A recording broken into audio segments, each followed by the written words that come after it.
হলিউডের জনপ্রিয় অভিনেতা জ্যারেড লেটোকে ঘিরে নতুন করে শুরু হয়েছে তুমুল বিতর্ক। একের পর এক গুরুতর অভিযোগে সরব হয়েছেন একাধিক নারী।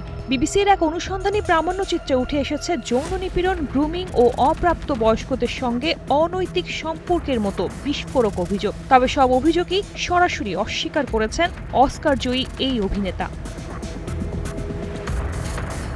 বিবিসির জ্যারেড লেটো হলিউডস ডার্ক সিক্রেট শিরোনামের প্রামাণ্যচিত্রে মোট ১০ জন নারী কথা বলেছেন।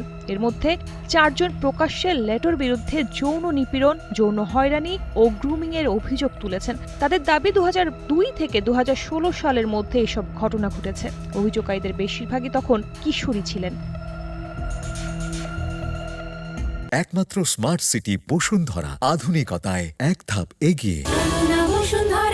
একজন অভিযোগ করেছেন ১৭ বছর বয়সে একটি মোটেলে তিনি যৌন নির্যাতনের শিকার হন। আরেকজনের দাবি ১৯ বছর বয়সে একটি হোটেল কক্ষে একা পেয়ে তাকে যৌন নিপীড়নের হুমকি দেওয়া হয়।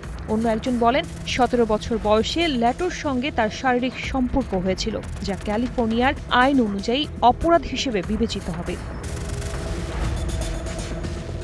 এছাড়া একজন নারী অভিযোগ করেছেন মাত্র ১৬ বছর বয়সে ল্যাটো বারবার যৌন ইঙ্গিতপূর্ণ ফোন করে তাকে গ্রুমিং করতেন। প্রামাণ্যচিত্রে আরও দাবি করা হয়েছে ল্যাটোর ব্যান্ডের সাবেক ২ কর্মীও কিশোরীদের সঙ্গে তার আচরণ নিয়ে অস্বস্তিকর অভিজ্ঞতার কথা জানিয়েছেন।